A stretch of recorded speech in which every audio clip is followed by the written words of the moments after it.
O nevão caía impiedoso na entrada da propriedade mais cara da Areia Branca, em Cascais, cobrindo os rastros dos pneus de um SUV de luxo que acabara de arrancar a alta velocidade. Lá dentro, a lareira estava lá apagada, as luzes desligadas. Não havia meias penduradas, nem cheiro a peru assado, nem sequer um riso. Quando o bilionário João Lencastre atravessou aquelas pesadas portas de carvalho, na manhã de Natal, esperando encontrar a sua esposa dócil com um uísque, não encontrou nada além de um eco. Bem, quase nada. Em cima da fria lareira de mármore estava um envelope de papel almaço. Lá dentro não havia um cartão de Natal. Era uma notificação de que a casa onde estava tinha sido vendida 12 horas antes e que as fechaduras seriam trocadas em 10 minutos. Ele achava que era o jogador. Não percebeu que era apenas o peão. Esta é a história de como uma mulher transformou uma noite silenciosa numa guerra total. Estava eu sentada na sala de reuniões, o silêncio pesado preenchido apenas pelo zumbido do ar-condicionado e pelo roçar impaciente dos fatos de seda nos estofos. À minha frente, a mesa polida refletia as minhas próprias mãos, unidas no colo, perfeitamente imóveis. Sentia os olhares queimarem-me, mas não desviei o meu foco de Arthur Sterling, o patriarca da Vance e Sterling, que se apoiava na sua bengala, o rosto vermelho de fúria contida. Há 2 dias, ele começou, a voz tremendo. A senhora Lencastre abordou o conselho com um conjunto de documentos. Um nó na minha garganta, gelado e familiar, apertou-se. Era agora, mas como é que cheguei a este ponto? Como é que a minha vida se tornou esta sequência de peças de xadrez, onde o meu coração, antes partido, agora era de aço? Volto atrás. Há uns 3 meses, talvez. Será que foi no final de setembro? Sim, foi. Mal me lembro dos pormenores exatos desses dias cinzentos. As memórias misturam-se com o cansaço e a negação. Eu estava a arrumar o escritório de João, a organizar os documentos para uma auditoria de caridade. Ironia das ironias. Aquela casa em Cascais, o 44 da Rua da Floresta Negra, parecia tão sólida, tão nossa. 15 anos de casamento, 15 anos a construir uma imagem, uma vida, um império para ele. E para mim? Era a esposa perfeita, a anfitriã impecável, a curadora das galas de caridade que ajudavam a lustrar a reputação dele junto dos investidores conservadores. Deixei para trás a minha carreira de contabilista forense, uma das melhores da minha área, se me permitem o atrevimento, para me dedicar ao nosso futuro. Que parvoíce, não é? O futuro dele, isso sim. Enquanto revisava os impostos da nossa casa de férias no Algarve, encontrei aquilo, uma inconsistência pequena, quase imperceptível para um olho destreinado. Uma taxa de transferência recorrente para uma LLC chamada Consultoria Sofia Gomes. Sofia Gomes. O nome lhe era quase banal, mas o meu corpo reagiu como se tivesse levado um choque elétrico. Não gritei, não chorei. Aquela parte de mim, a Ana Corves, a contabilista, acordou, e ela era implacável. Passei as 3 semanas seguintes a viver uma vida dupla. Durante o dia era a senhora Lencastre, a esposa atenciosa, a conselheira calma. À noite, no quarto de hóspedes, enquanto João dormia profundamente ao meu lado no nosso quarto principal, o nosso quarto, ele nem desconfiava do abismo que se abria entre nós, eu cavava. Usei os meus antigos contactos, aqueles que ele pensava que eu tinha abandonado. Rastreou a LLC. Sofia Gomes, 24 anos, uma influencer com sede no Chiado, em Lisboa. Um clique no meu peito. Frio, metálico. Não de dor, mas de clareza. Ele não estava apenas a gastar o seu salário com ela. Ele estava a alavancar os nossos bens. Uma segunda hipoteca na casa do Algarve, sem a minha assinatura, que, como descobri, tinha sido falsificada. para financiar um projeto de capital de risco em falência, o projeto Apex, que ele estava a esconder do conselho. Se falhasse, perderíamos tudo. Ele estava a apostar a nossa vida, a minha segurança, o meu lar, tudo, enquanto dormia com uma rapariga que podia ser filha dele. Às vezes, quando a noite me trazia a insônia, penso no meu avô. Lembro-me dele sentado à lareira, a consertar as suas velhas redes de pesca, com as mãos grossas e cheias de cicatrizes. Ele dizia-me sempre: Ana, a rede mais fraca é a que parece mais forte. É a que esconde o buraco maior.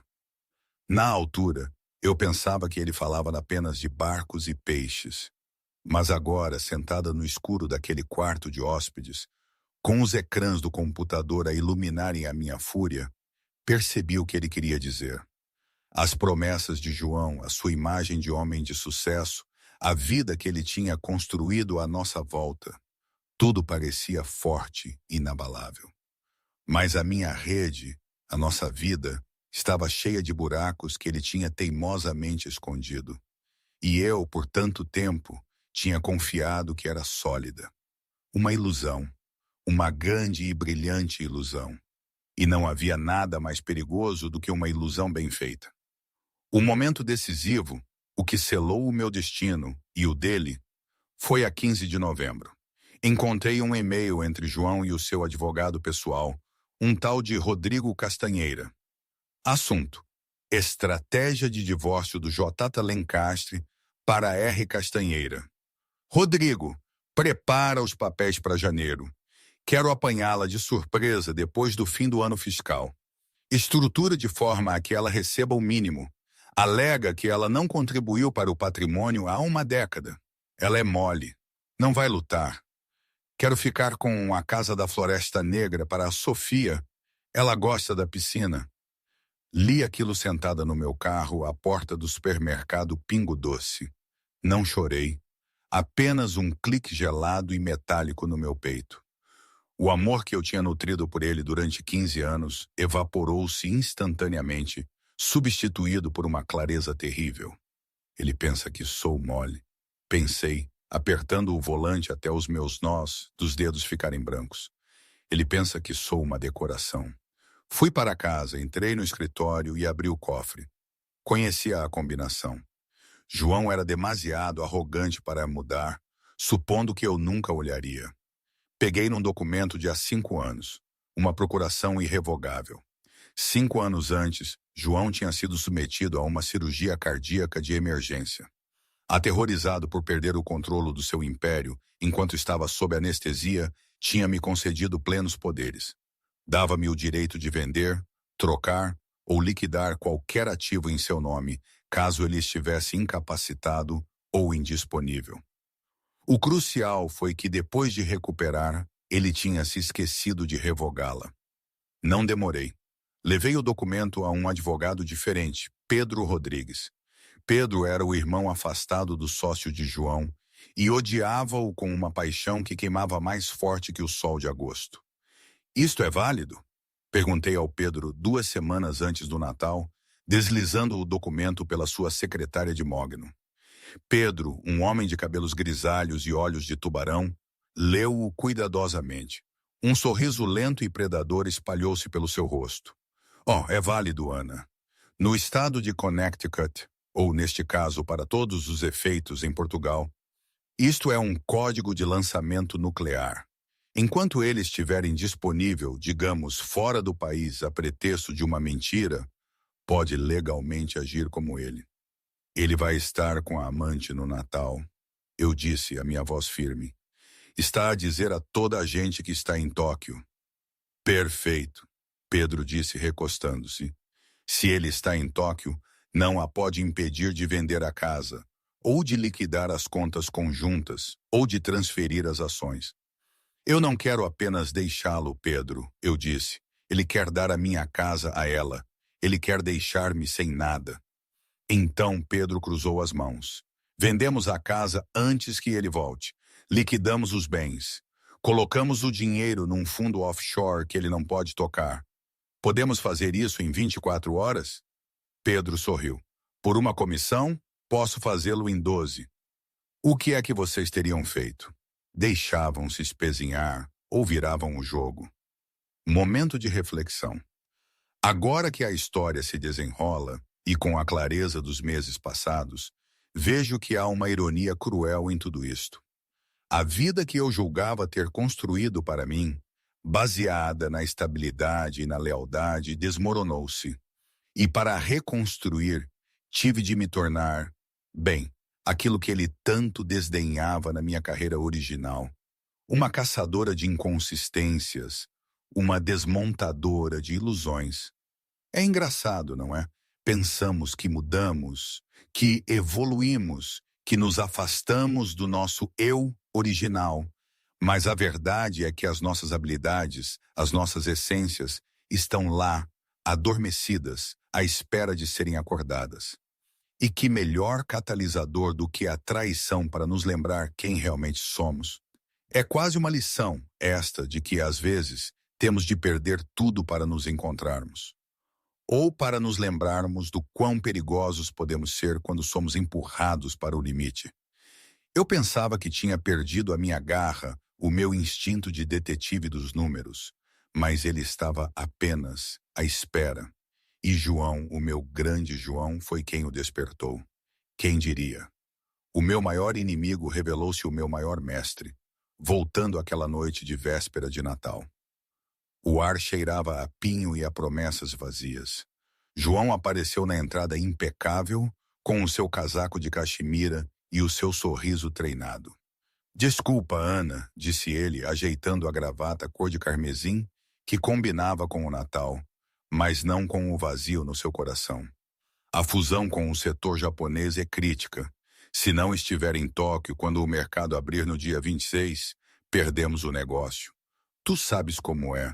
É por nós, é pelo nosso futuro. Eu estava no cimo das escadas, vestida com um simples casaco de malha bege e calças de ganga. O cabelo escuro preso num coque solto. Cansada, sim. Ou talvez, como ele pensava, apenas envelhecida. Não era a estudante de arte vibrante com quem ele se casara. Eu era a dona de casa que geria o pessoal, organizava as galas de caridade e mantinha o 44 da Rua da Floresta Negra a funcionar como um hotel de 5 estrelas. É véspera de Natal, João, disse a minha mão apoiada no corrimão. Era suposto recebermos os teus pais amanhã. A minha assistente Sara já os chamou. Ele mentiu suavemente. A Sara não tinha ligado a ninguém, porque a Sara não sabia da viagem. Eles entendem que os negócios são uma guerra, Ana. Não há feriados no campo de batalha. Ele verificou o seu relógio, um Patek Philippe. A Sofia esperava-o no hangar privado. Eles não iam para Tóquio. Estavam a voar para Saint Barts. Compensar-te-ei, disse ele, caminhando até a porta onde o seu motorista esperava. Compra algo bonito. Usa o cartão preto. Eu desci as escadas devagar. A casa estava quieta. Demasiado quieta para um feriado. Já o fiz, murmurei, embora João estivesse demasiado focado em verificar o seu telemóvel para me ouvir claramente. O quê? Eu disse, viagem em segurança, João, disse eu, parando a 3 degraus do fim. Não me inclinei para o beijar. Não lhe ajeitei o colarinho. Apenas o olhei com uns olhos que eram perturbadoramente claros. Não te preocupes com a casa. Eu trato de tudo enquanto estás fora. Eu sei que sim, tu sempre tratas. João abriu a porta, deixando uma rajada de vento gelado entrar no hall aquecido. Ligo-te quando aterrar. Adeus, João, disse eu. A porta pesada fechou-se com um clique. João desceu as escadas até a sua escalade à espera. Ele deslizou para o banco de trás, tirando imediatamente o seu telemóvel descartável para enviar uma mensagem a Sofia. Águia deixou o ninho, champanhe no gelo. Enquanto o carro arrancava, ele olhou para trás para Cadamoás. Era uma fortaleza de pedra e vidro no valor de 12 milhões de euros, cheia de arte, móveis importados e memórias das quais ele já não se importava. Sentiu uma onda de adrenalina. tinha conseguido novamente. O marido bonito de dia, o playboy à noite. Ele acreditava verdadeiramente que era intocável. Ele não me viu a ir para a janela. Não me viu a vê-lo desaparecer na curva da rua da Floresta Negra. E certamente não me viu pegar no telemóvel, discar um número e dizer 3 palavras que desmantelariam a sua existência inteira. Executar a venda. Naquele mesmo instante, enquanto eu falava ao telefone com a equipa de Pedro, João estava a milhas de distância, em St. Bart's, a brindar com a Sofia. Ou assim soube mais tarde, pelos relatórios do detetive privado que contratei. Enquanto eu dizia executar a venda, João estava na varanda de uma vila privada, a saborear um Krug Vintage alheio. Pensava que era um gênio. A minha desculpa de Tóquio funcionou na perfeição, pensava ele. Até me tinha enviado um e-mail programado, com carimbo de hora japonês, a queixar-se do jet lag e da teimosia dos investidores japoneses. Patético. O plano dele não era deixar-me em janeiro. Ele tencionava arrastar a Sofia por mais 6 meses. Depois talvez comprar-lhe um apartamento para a manter calada. O divórcio era caro, e João odiava gastar dinheiro que não precisava. Era um homem que adorava a ilusão de controlo, a ilusão de ser intocável. Às 7 da noite da véspera de Natal, a casa na Rua da Floresta Negra, número 44, parecia uma cena de crime, embora muito organizada. A equipa de relocação sensível que eu tinha contratado movia-se com o silêncio de monges e a eficiência de comandos. Não usavam caixas de cartão. Usavam caixotes reforçados e com controle de temperatura. Não estavam apenas a mudar mobília. Estavam a extrair a alma da casa. Eu estava de pé no centro da sala de estar, com uma prancheta na mão. Observei enquanto o enorme quadro a óleo que pairava sobre a lareira, uma paisagem marinha do século XIX, sombria que João comprara num leilão por 450 mil euros, era levantado da parede. Cuidado com a moldura, instruí, a minha voz desprovida de sentimento. Vai para leilão na próxima semana. Sim, Sr. Alencastre. O capataz assentiu. Não estava a levar tudo. Essa era a genialidade do meu plano. Estava a levar apenas os bens que eram líquidos ou que se valorizavam. A arte, as joias guardadas no cofre oculto atrás do armário do quarto principal, a prata antiga, a coleção de vinhos vintage na adega, avaliada em cerca de €500 mil.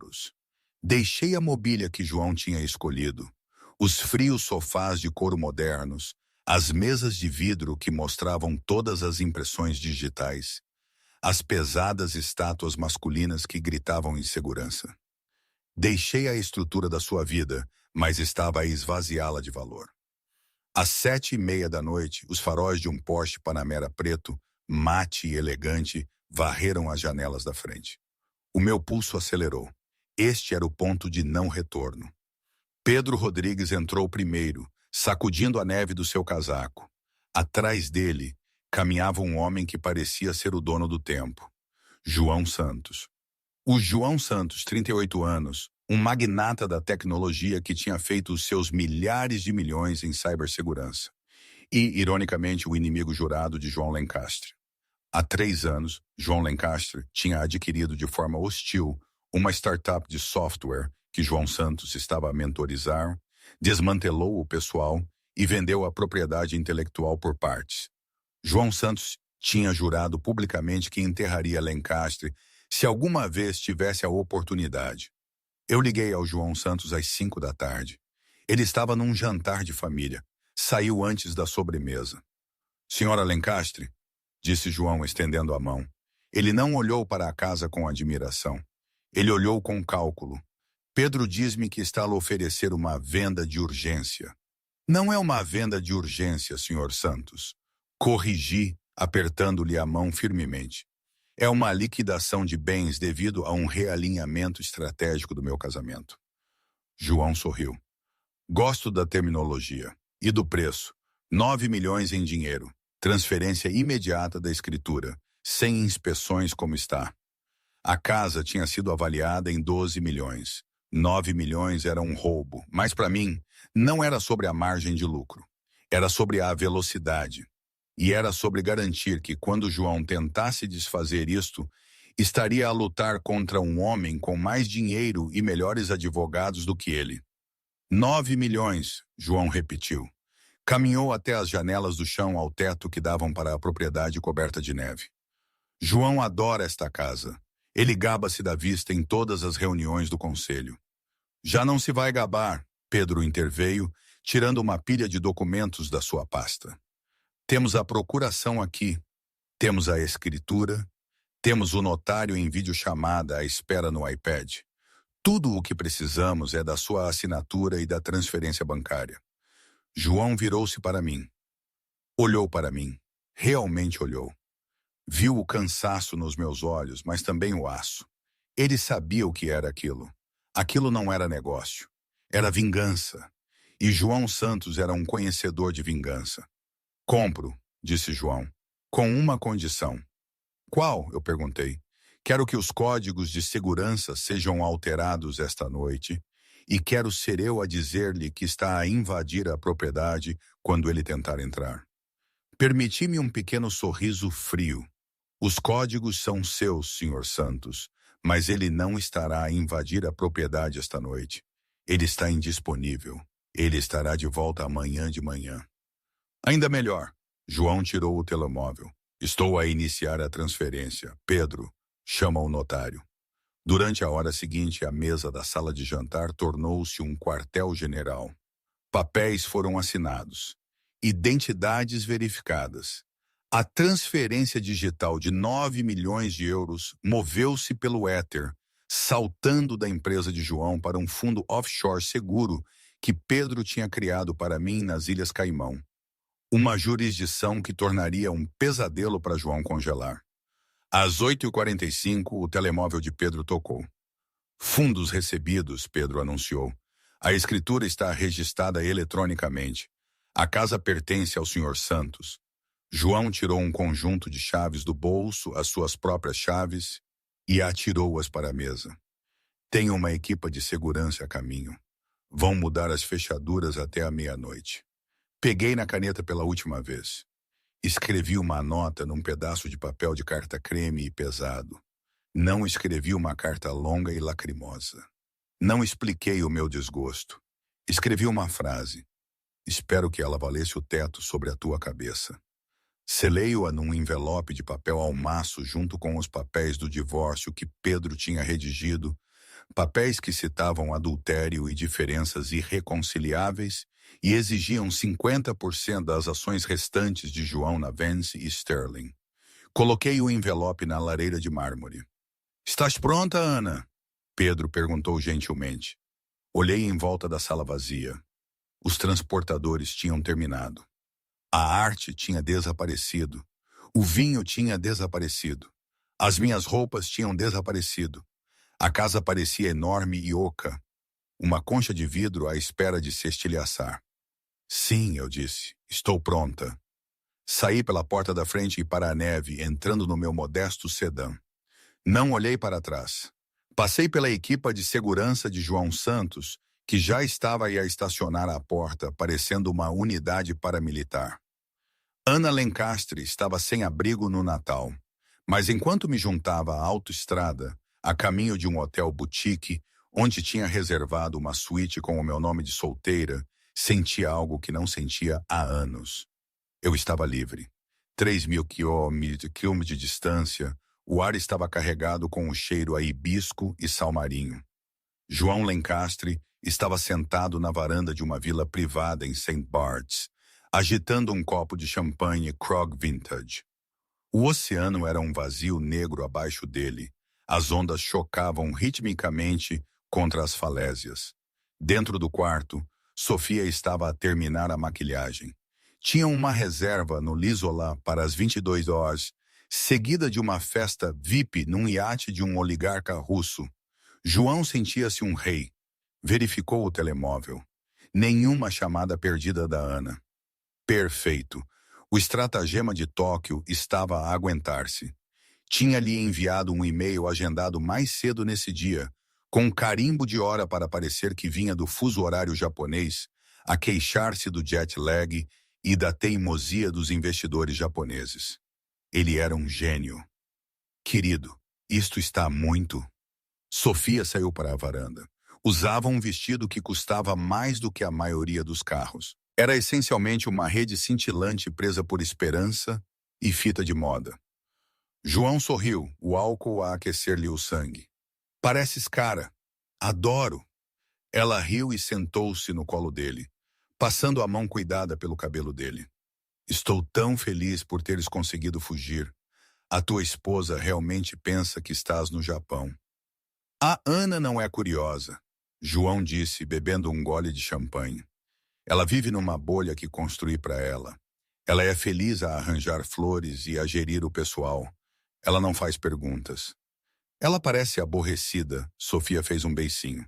É, João concordou, embora uma pequena pontada de culpa, ou talvez apenas indigestão o incomodasse. Mas ela é útil, geria a propriedade, mantém os pais felizes. Mas vais deixá-la, certo? Disseste janeiro. Janeiro, João prometeu, beijando-lhe o pescoço. Os papéis já estão a ser redigidos. O Castanheira está a tratar disso. Ela não vai saber o que a atingiu. Ele não estava a mentir sobre os papéis, mas estava a mentir sobre o momento. Ele não planeava deixar a Ana em janeiro. Ele planeava arrastar a Sofia por mais 6 meses, depois talvez comprar-lhe um condomínio para a manter calada. O divórcio era caro. João odiava gastar dinheiro desnecessariamente. Tenho uma surpresa para ti, João disse, verificando o relógio. Mas temos de ser rápidos.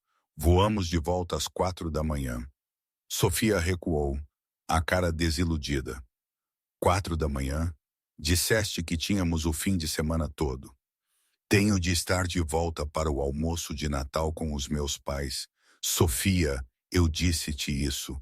Faz parte da cobertura. Se não estiver lá, eles ligam a Ana e tudo rebenta. Então eu só volto sozinha. Não, voltas comigo. Deixo-te no apartamento. Eu vou para casa, faço de bom marido durante 6 horas e depois volto para ti no dia 26. É só um dia.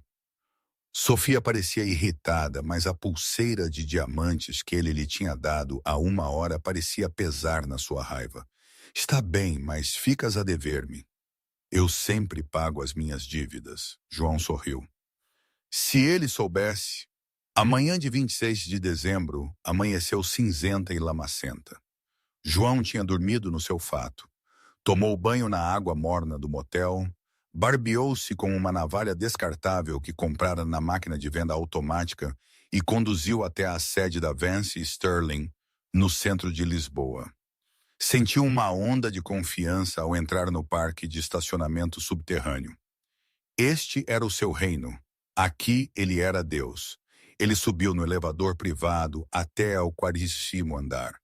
Atravessou as portas de vidro, pronto para dar ordens à sua assistente Sara. Mas Sara não estava na sua secretária. De facto, todo o escritório estava estranhamente silencioso. Pessoas estavam lá, analistas, associados juniores. Mas quando o viram, não disseram bom dia. Olhavam para baixo, mexiam nos papéis, evitavam o contato visual. João sentiu um formigueiro de desconforto. Caminhou em direção ao seu escritório. Em frente à porta do seu escritório estava um homem de fato cinzento, um guarda de segurança, mas não a segurança do edifício. Era segurança privada. Senhor Lencastre, disse o guarda, bloqueando a porta. Não pode entrar aí. Desculpe? João riu, um som agudo e incrédulo. Este é o meu escritório. Saia do meu caminho. Receio que o seu acesso tenha sido suspenso, pendente de uma investigação interna, disse uma voz atrás dele. João virou-se. Estava lá Pedro Rodrigues. Pedro era o irmão mais novo do cofundador, Arthur Sterling, que se tinha reformado anos antes. Pedro era o conselheiro externo da empresa, mas raramente ia ao escritório. Ao lado de Pedro estava o próprio Arthur Sterling, apoiado numa bengala com um ar velho, mas furioso. E ao lado deles estava eu. Eu estava deslumbrante. Usava um blazer branco elegante e calças pretas à medida. Não usava maquilhagem e parecia 10 anos mais nova do que há 2 dias. Não olhei para João com raiva. Olhei para ele com indiferença. "O que é isto?" João exigiu, ajeitando a gravata. "Ana, o que estás a fazer aqui?" "Arthur, por que é que a segurança está a bloquear o meu escritório?" "Estamos a ter uma reunião de emergência do conselho, João", disse Arthur Sterling, a voz a tremer de raiva contida. "Sala de conferências agora." João seguiu-os para a sala de conferências com paredes de vidro. Todo o conselho estava lá. 6 homens e mulheres que controlavam o destino da empresa. Pareciam sérios. João sentou-se à cabeceira da mesa por hábito, mas Arthur permaneceu de pé. "Há 2 dias", Arthur começou, "a senhora Lencastre abordou o conselho com um pacote de documentos. Ela é uma dona de casa vingativa a passar por um divórcio." João interrompeu, batendo com a mão na mesa. "Tudo o que ela vos deu é uma fabricação destinada a alavancar um acordo. Vou mandá-la prender por espionagem corporativa." "Cala-te, João", Pedro Rodrigues disse calmamente. Ele deslizou um ficheiro pela mesa. João olhou para baixo. Não era um papel de divórcio. Era uma cópia do pedido de empréstimo que ele tinha submetido ao banco para a segunda hipoteca da casa do Algarve. "E então", João zombou, "pedi um empréstimo contra a minha própria propriedade. Isso é negócio pessoal." "Olha para a assinatura, João", Pedro disse. "Tu falsificaste a assinatura da Ana. Isso é fraude bancária. Isso é um crime federal." "Mas essa não é a pior parte." Pedro virou a página. "Usaste os lucros do empréstimo, 3 milhões de euros, para investir no projeto Apex." João congelou. O projeto Apex era uma empresa de fachada que ele tinha criado para esconder dívidas incobráveis do relatório trimestral da empresa. Era ilegal. Era falsificar as contas. "Não sei do que estás a falar", João mentiu. "Estava em Tóquio a garantir a fusão japonesa." "Posso provar que não estavas em Tóquio." Eu falei pela primeira vez. A minha voz era calma, clara e devastadora. Carreguei num botão do comando. O ecrã do projetor desceu. No ecrã apareceram uma série de fotos. João e Sofia a beber champanhe na varanda em St. Bart's. João e Sofia no iate. João a beijar Sofia no aeroporto. Estas foram tiradas por um detetive privado que contratei há 3 semanas, eu disse. Enquanto faturavas à empresa 45 mil euros por uma viagem de primeira classe a Tóquio e alojamento no Park Hyatt, estavas, na verdade, nas Caraíbas, com a senhorita Gomes. Os membros do conselho ofegaram. Isto não era apenas adultério. Era desvio de fundos da empresa. Tu faturaste a empresa por umas férias pessoais. Arthur Sterling disse, o rosto vermelho. Mentiste aos acionistas sobre a fusão japonesa, que descobrimos esta manhã que falhou porque não estavas lá para a fechar. Arthur, ouve, João implorou, o suor a escorrer da testa. Posso explicar o estresse. Precisava de uma folga. Ia pagar de volta. Auditamos as tuas despesas ontem, João. Pedro continuou. As joias, o aluguer do apartamento no Chiado, os jantares. Desviaste mais de 400 mil euros do dinheiro da empresa para o teu caso nos últimos 18 meses. A sala ficou em silêncio. O peso da evidência era esmagador. João Lencastre, Arthur disse formalmente, com efeito imediato. O conselho votou para terminar a sua posição como CEO por justa causa. Isto significa que não receberá indemnização, nem paraquedas dourado. As suas opções de ações são anuladas devido à cláusula de má-fé no seu contrato. Não podem fazer isso, João gritou levantando-se. Eu construí esta empresa. Tu também cometeste crimes usando o nome desta empresa. Pedro disse. Temos o dever fiduciário de reportar isto à SEC e ao procurador do distrito. A polícia está à espera no lobby, João. João olhou para a porta. Através do vidro, podia ver 2 policiais uniformizados à espera na recepção. Ele virou-se para mim. Eu estava a recolher os meus papéis com ar entediado. Ana, ele sussurrou, por favor, não deixes que me prendam. Eu sou o teu marido. Eu parei. Caminhei até ele, perto o suficiente para ele sentir o meu perfume. Um cheiro que eu não usava há anos, porque ele andava demasiado ocupado a perseguir cheiros mais baratos. Não és o meu marido, João, eu disse suavemente. Tu és um passivo e eu acabei de te liquidar.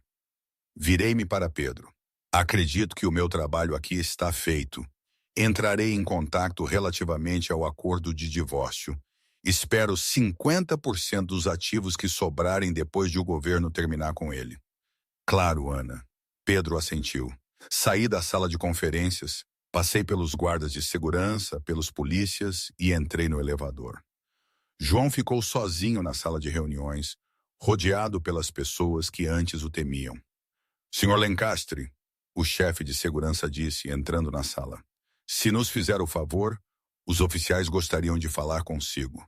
João Lencastre, o rei dos castelos de vidro, desabou na cadeira. A guerra tinha terminado e ele nem sequer tinha disparado um único tiro. Pedro contou-me mais tarde como foi o João Santos, a receber o João Lencastre naquela manhã de Natal. Ele estava lá, na casa de Robbie, a beber o seu café enquanto esperava. As notícias tinham-lhe chegado. O rei das empresas estava preso no seu próprio portão. João Santos disse que tinha a boca seca de prazer ao ver a Escalade parar lá embaixo, na entrada fechada.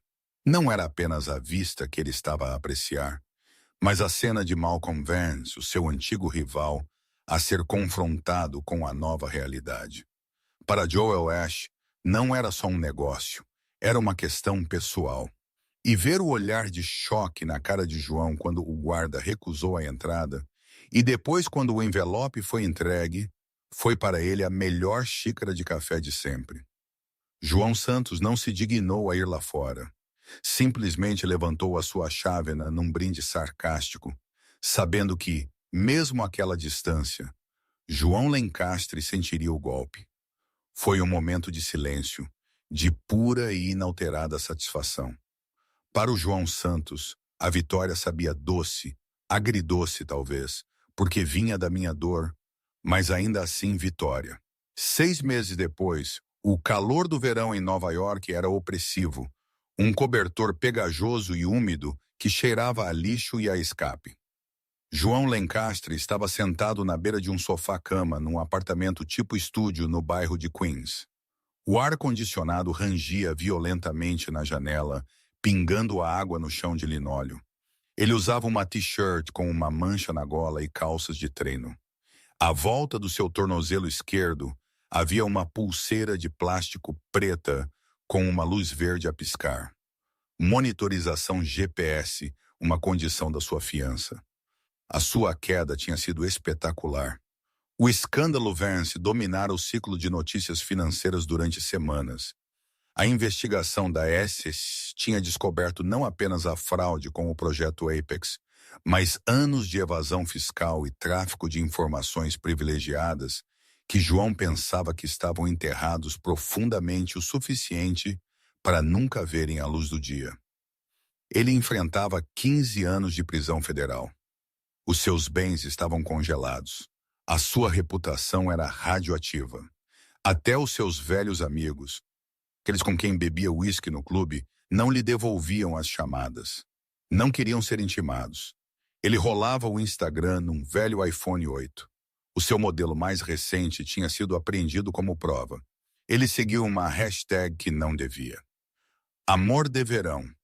Uma foto apareceu. Era Sofia Gomes. Ela parecia radiante. Estava num iate maior do que o de St. Bart's. Usava um biquíni branco e segurava um copo de rosé. O seu braço estava em volta de um homem que parecia ter 22 anos, com cabelo descolorado e um hoodie que provavelmente custava 1.000 euros. A legenda dizia: Rei do cripto a tratar-me como uma rainha. Abençoados novos começos. João sentiu uma dor oca no peito. Ela nem o tinha visitado na cela.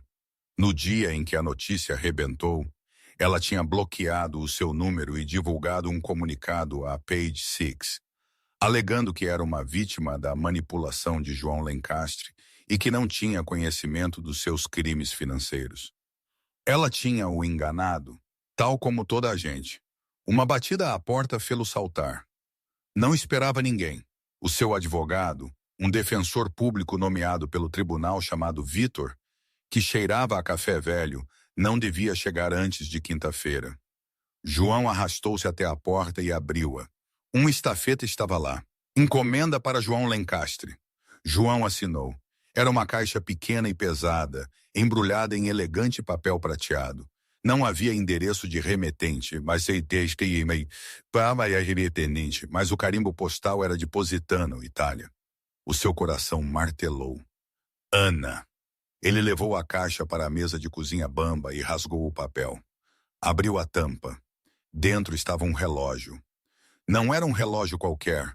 Era o seu Patek Philippe Grandmaster Chime. Aquele que ele comprara para celebrar o seu primeiro milhão. Aquele que ele pensava ter sido perdido na mudança caótica ou apreendido pelos federais. Por baixo do relógio estava uma nota escrita naquela letra familiar e elegante. João, os federais perderam esta. Estava no cofre. Esqueceste-te daquele que está no nome de solteira da tua mãe. Encontrei a chave na tua secretária. Podia ter vendido. Vale 2 milhões de euros. Suficiente para pagar um advogado de verdade. Suficiente para talvez reduzir a tua pena. Suficiente para te tirar desse apartamento. Mas não o vendi. Estou a enviar-te de volta porque quero que o tenhas. Quero que o uses. E cada vez que olhares para ele para veres as horas, quero que te lembres que estás a ficar sem tempo. Tic-tac, Ana. João olhou para o relógio. Era uma obra-prima da engenharia. Valia uma fortuna. Era o seu bilhete para uma defesa melhor, uma chance de liberdade. Mas, ao segurá-lo, percebeu a crueldade do presente. Não podia vendê-lo. Se o vendesse, o afluxo súbito de 2 milhões de euros alertaria os federais. Eles perguntariam de onde vinha o dinheiro. Perceberiam que ele tinha bens escondidos. Violaria a sua fiança. Adicionaria 5 anos à sua sentença por esconder provas. Não podia usá-lo. Andar por Queens com um relógio de 2 milhões de euros era uma sentença de morte.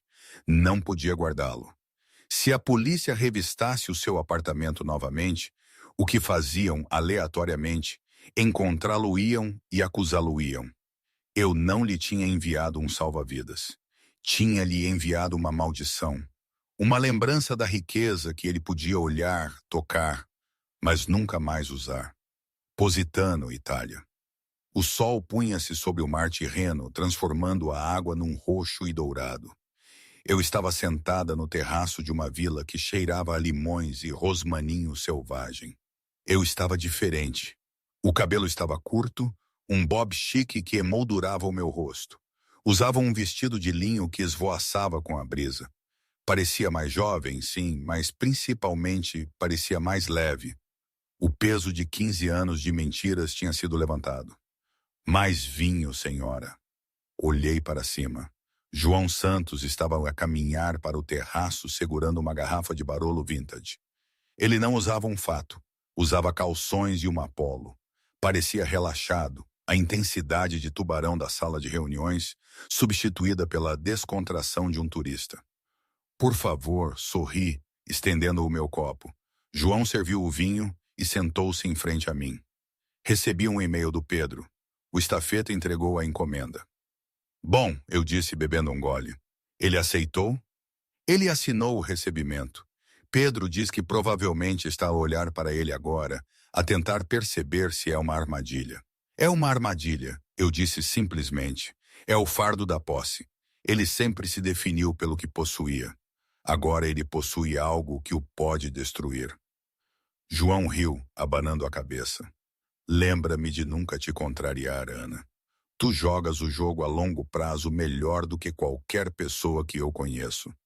Aprendi com o melhor, eu disse, os meus olhos a desviarem-se para o horizonte. Passei 15 anos a ver um homem mentir a toda a gente que conhecia. Aprende-se uns truques. Então João recostou-se. Qual é o próximo passo? Tens o dinheiro, tens a liberdade, tens 50% do acordo a chegar depois de os federais terminarem com os despojos. Nunca mais precisas de trabalhar. Eu agitei o meu vinho. Pensei na firma de contabilidade forense que eu tinha deixado para trás há tantos anos. Pensei na emoção da caça, na satisfação de encontrar a verdade escondida nos números. Na verdade, eu disse, um brilho matreiro nos meus olhos, estava a pensar em começar uma empresa de consultoria. Oh! João levantou uma sobrancelha. Que tipo de consultoria? Contabilidade forense para divórcios, eu disse. Ajudar mulheres a encontrar o dinheiro que os maridos estão a esconder. Ajudá-las a sair antes que se queimem. João riu levantando o seu copo.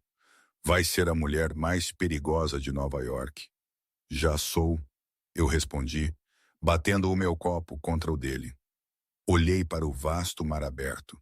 Pensei em João no seu apartamento apertado, a olhar para um relógio que marcava os segundos da sua vida arruinada. Pensei na neve na rua da Floresta Negra. Respirei fundo o ar salgado. Já não cheirava a traição. Cheirava a vitória. E assim, a rainha da contabilidade forense deu cheque-mate ao rei dos castelos de vidro. João pensou que tinha todas as cartas porque tinha a voz alta e o título de CEO. Ele esqueceu-se de que a pessoa que realmente detém o poder não é quem gasta o dinheiro, é quem o conta.